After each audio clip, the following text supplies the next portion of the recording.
Bom dia, senhor presidente, nobres pares, integrantes da taquigrafia, assessoria de imprensa, assessoria parlamentar, guardas municipais aqui presentes, senhoras e senhores, meu bom dia. Tenho 3 indicações, senhor presidente, quero passar direto à mesa. Todas serão encaminhadas ao prefeito. Eu hoje tomei a liberdade de preparar algumas coisas aqui, porque vira e mexe, as pessoas falam que o grupo de oposição só reclama, né? Só fala mal, só fala o que der na telha e tal. E aí eu fiz assim uma autoavaliação, até por pertencer a esse grupo de oposição. Eu resolvi fazer uma avaliação sobre alguns pontos, né? E coincidentemente acabou até assim, misturando um pouco com o que o líder do governo falou com relação ao viaduto, porque eu realmente sou um crítico do viaduto. Eu não tenho vergonha, nem medo, nem receio de expor esse meu posicionamento, porque eu entendo que o viaduto é uma obra importante, até é. No entanto, existem outras prioridades na cidade que, no meu ponto de vista, deveriam ser levadas em primeiro lugar, né? O viaduto, para mim, é como a obra da Kennedy, naquele trecho entre a Vila Mirim e Solemar. Semana passada eu estive naquele trecho lá, e ali eu tive que ir até Mongaguá e fazer o retorno, que era mais fácil para chegar onde eu ia. Eu fui até Mongaguá e fiz o retorno, e é incrível, ali, coisa de 4 quadras para frente, você anda na Kennedy, você não vê uma pessoa andando na calçada, mas você vê as máquinas trabalhando, arrumando a pista, né?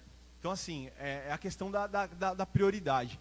E aí eu resolvi externar para vocês aqui hoje, algumas coisas que chegam para a gente, né? Que aí nem é tanto parte de investimento, é na questão mais de humanidade, né?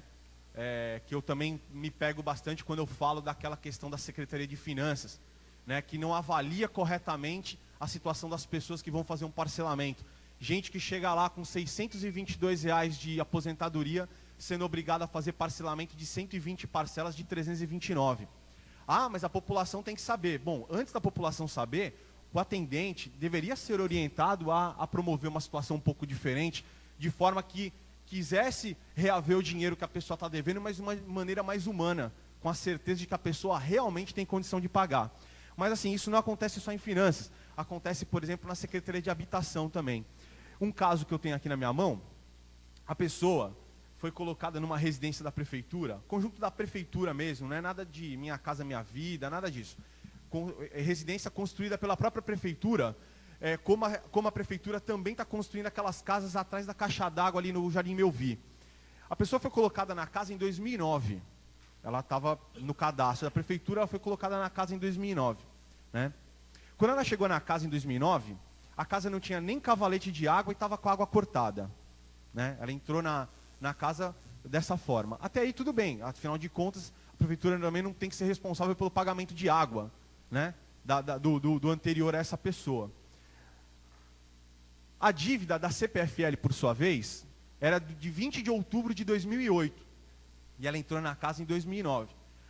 O desligamento da energia foi feito no dia 23/7 de 2010. Ela entrou em 2008.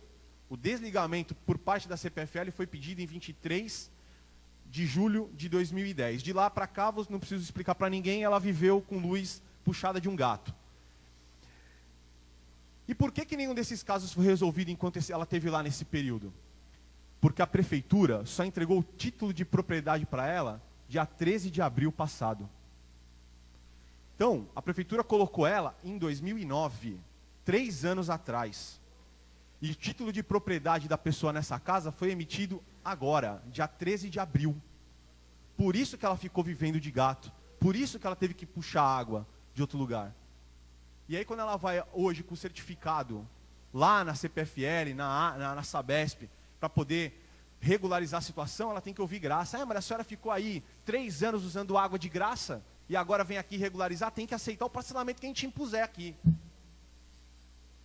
Isso é que eu falo que falta humanidade. 3 anos para um certificado de propriedade de uma casa. 3 anos. Outra questão, e aí na parte de investimento, que eu tenho para falar também, eu recebi aqui uma denúncia, né, por conta do número excessivo de crianças em creche, né? E aí vem muito aquilo que foi falado no início do ano, que o déficit de vagas acabou. E assim, a verdade seja dita. Quando a prefeitura fala assim, a prefeitura faz o que dá, eu não concordo. Eu penso que a prefeitura faz o que ela quer fazer, não é o que dá. Ela faz o que ela quer fazer, porque se ela realmente quisesse fazer diferente, ela economizava no viaduto e construía 2 unidades escolares. Se ela quisesse realmente resolver o problema, ela poderia não investir tanto dinheiro para quebrar a obra da Kennedy e fechar convênio, por exemplo, com escolas particulares para fazer o acesso dessas crianças dentro de uma creche. Como fazem outros municípios que têm um déficit. A cidade de São Paulo faz isso, São Vicente faz isso. A maioria das cidades faz isso. A prefeitura não faz. A prefeitura, o atendimento de creche é exclusivo no sistema público. E aí fica uma sugestão, né? A gente nunca sugere nada, a gente só desce a lenha, né? Só mete o pau. Então assim, fica aqui a sugestão. De repente, você canalizar o recurso, canalizar o investimento para uma outra área, né? Mas mais do que isso, na verdade a prefeitura é a ponta, né, do problema. Porque na verdade o problema vem de um monte de coisas, né? E eu até elenquei alguns aqui.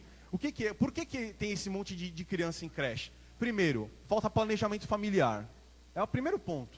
O pessoal realmente, a gente sabe, reconhece que o pessoal está fazendo filho à torta e à direito aí, né? Quem anda pela periferia principalmente sabe do que eu estou falando, né? Então, falta a questão de planejamento familiar nesse ponto. A desconstrução da família. Hoje quantas e quantas famílias não são chefiadas por uma mulher? Então, foi desconstruída o que a gente entende por família. E aí eu vou puxar uma outra questão, que aí vem uma responsabilidade por parte da prefeitura também. É a questão da religião na escola. E eu não falo da aula de religião na escola. É de você aproximar as religiões da escola. Hoje existe um pensamento de que escola para a igreja, não pode, nenhum tipo de igreja ter acesso à escola. Ora, se o Estado é laico, se o Estado não tem uma religião própria, por que não oferecer à escola, a estrutura das escolas, para que as mais diversas igrejas, das mais diversas religiões, possam ter acesso a isso? Deus é um só. Eu sou católico, mas respeito todas as outras religiões, porque acho que elas têm um papel fundamental na sociedade. E aí, com certeza, isso poderia colaborar em muito. E por que a prefeitura não aproxima as igrejas das escolas? É uma proposta, né? A gente só fica aqui, falam que a gente só fala mal. Por que não aproxima as igrejas das escolas? E, por fim, a baixa oferta de emprego na cidade. Essa semana aí, a gente viu no jornal A Tribuna que o campo da aviação, acabou o mistério. O campo da aviação agora tem um dono. Eu queria realmente ver a mesma vontade da prefeitura, a mesma vontade que ela tem para desapropriar ali um pedaço ali da alça de acesso ali, porque vai ter uma desapropriação ali, vai sair uma pista nova, como quem vem de São Vicente para Praia Grande pega a direita para entrar na rotatória. A prefeitura está desapropriando, e a minha comissão está avaliando isso. Vai desapropriar uma parte assim para construir uma pista. Então vai fazer um aditamento no contrato, porque essa obra não estava contemplada nos 17 milhões, vai ter uma nova verba empenhada para isso, e ainda vão pagar pela desapropriação. Eu queria ver realmente a vontade da prefeitura em melhorar o sistema viário, em ofertar serviço de qualidade, por exemplo, para construir no campo da aviação um parque municipal, um horto, alguma coisa que realmente desse resultado para a comunidade. Porque você vai fazer o quê? Você vai construir mais 10 torres lá, aí vão reclamar que tem muita criança na cidade, que o serviço de saúde não dá conta. Ora bolas, para que construir mais 10 torres ali de sei lá quantos andares? Esse é o questionamento. É esse o planejamento que a gente tem que ter para a cidade? Eu acho que é essa questão e são esses pontos que a gente vai trazer para discussão esse ano. E eu espero sinceramente que a comunidade em geral possa abrir os olhos, porque a cidade de Praia Grande melhorou, cresceu, mas ela ainda pode fazer muito mais.